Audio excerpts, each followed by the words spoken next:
This is True Crime Arizona, an Arizona's Family Originals podcast.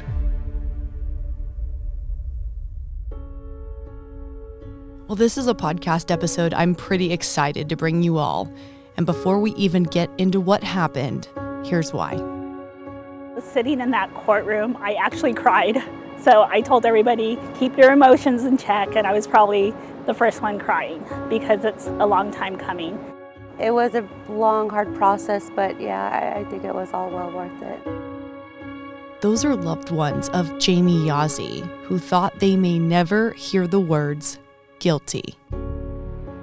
Months ago, we released our documentary and podcast season called The Forgotten, which was a deep dive into the missing and murdered Indigenous women crisis known as MMIW that's run rampant among our Arizona reservations, and quite frankly, reservations across the United States and Canada too. We highlighted two cases. One of those, the murder of Jamie Yazzie, who went missing in 2019 on the Navajo Nation, her remains found 2 years later on the Hopi Reservation. The Yazzie family fought tirelessly for her death to be properly investigated, and eventually, her boyfriend, Trey James, was arrested for her murder in the summer of 2022. The reality is, for so many Native families, they never get their day in court. And even if it makes it to that point, most of the time a plea deal is taken for a far less time than if there was a chance of a conviction in a federal trial. Jamie Yazzie's family has changed that and changed the entire landscape for all Native families moving forward. Trey James was found guilty of 9 felony charges to include first-degree murder. So this doesn't really happen in Indian country. Guilty of every single charge in the case. The invisible part still occurs, but lucky for this family, they were not invisible to the jury. That was Darlene Gomez, the attorney who's worked pro bono for the Yazzie family for years now. If it wasn't for her, they may have never gotten here. She served as a liaison between the Yazzies and the federal government, including the FBI and the U.S. Attorney's Office. It's 4 years later. We were fortunate that a body was recovered. I think that kind of projected it to the next level when it came to the FBI and the U.S. Attorney's Office.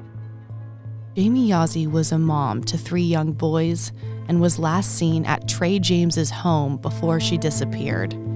Days after she vanished, blood evidence was collected inside that home and sent to the FBI's lab at Quantico. This is where things get even more frustrating. According to court documents, that evidence testing didn't come back for 2 years, and when it did come back, all the blood tested positively as a match for Jamie's. Her family actually had to see the evidence pictures during the trial, which they never had before. That shook her mom, Ethelene Denny, to her core. Being in court, seeing all those pictures of just the remains, the bones, the skull, all that hair, it really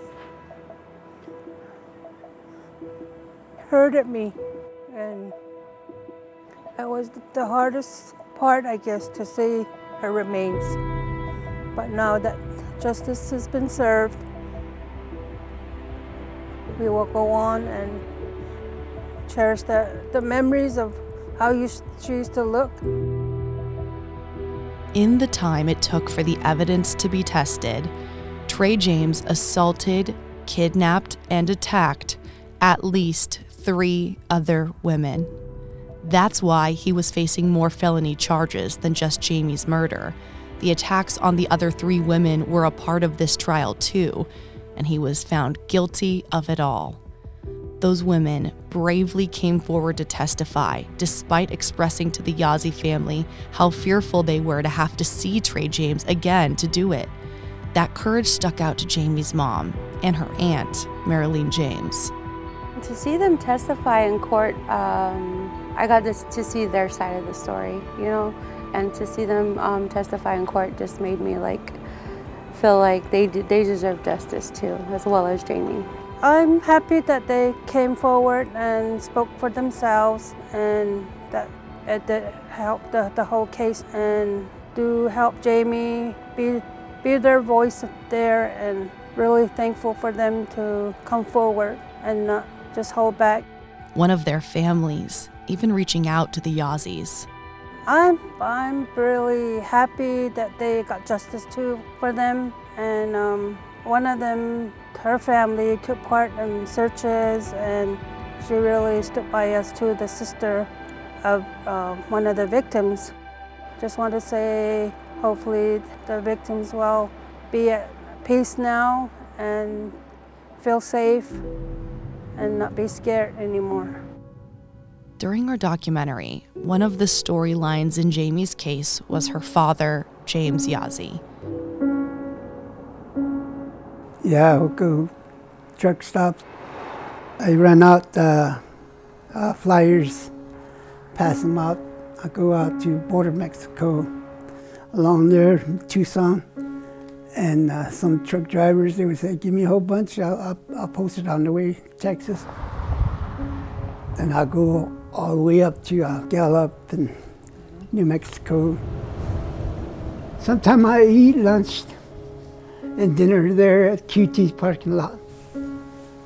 Looking for her? Yeah. And he was very sick and told us he wanted to try to stay alive to see justice for his daughter. Just days before the trial began, he began hospice care, and there was concern he wouldn't make it through. But his will to live outweighed sickness. He was able to come for 2 days of the hearing. While he couldn't physically be in the courtroom for the verdict to be read, he was there over video conference. James only wanted one thing these past 2 years, and that was for him to watch the day that Trey James was going to be found guilty. And he had his day today, so I can assure all of you that this is probably one of the happiest days of his life, probably second to the day Jamie was born. In the press release from the U.S. Attorney's Office about the verdict, the federal government actually thanked the Yazzie family and Darlene Gomez for making it to the trial the entire almost 3 weeks it lasted. That never happens in a press release, but it was a big deal because much of the Yazzie family lives hours away on a rural and remote part of the reservation with zero resources needed to be in court or to even get there in Phoenix at all. The planning that went into transportation, hotel, clothing, food, it was just tremendous just to be here today. Their sacrifices paid off. Marilyn had a message for Jamie, their family all feeling her spirit there with them in the courtroom. I miss you, I love you, and we did it. Trey James's sentencing is scheduled to happen in January of 2024. But the Yazzie family isn't stopping at just Jamie. They've become pillars in the MMIW movement, giving other Native families hope that cases don't have to fall on deaf ears anymore. To people out there that still have missing loved ones, and people that are still seeking justice, I would say hang in there, keep fighting, and keep saying their names. I think, I hope, Jamie's story brings hope to other families as well. As for Darlene Gomez, she hopes other attorneys take on families pro bono like her, families that quite literally have nothing to even stand a fighting chance at receiving the justice they so deserve. She's already set her sights on other changes she plans to see through. Not very many cases in Indian country go to trial. So we see a lot of pleas, so we have a lot of repeat offenders in our communities who should be serving life in prison but take pleas for 6 or 7 years. So that's my next journey, is to fight the systematic failures. Jamie Yazzie is sadly just one of so many Native women in Arizona who have gone missing or were killed. The Yazzie family and the younger generation of Native Americans has made it clear they refuse to stay silent. Darlene has a two-pronged message.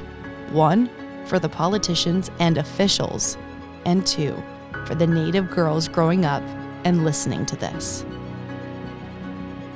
Be prepared. We're coming for you. For all you politicians who haven't been here for these families, we're uniting and we're going to hold you guys accountable. What that means is that women, you have a voice. Whether you're 5 years old, 10 years old, 15 years old, you have the ability to do what I do. You have the ability to fight for those who don't have a voice, and you have the ability to show America that Native American lives matter and your life matters. If you want to learn more about the Yazzie case and other mysterious disappearances that plague the MMIW crisis, you can watch our documentary, The Forgotten, on YouTube and Tubi, and you can listen to our podcast season, The Forgotten, below. True Crime Arizona, the podcast, is hosted by me, Brianna Whitney, and produced by Sergio Hernandez. It's a production of Arizona's Family, 3TV, CBS 5, and azfamily.com in Phoenix, Arizona. This is True Crime Arizona, an Arizona's Family Originals podcast.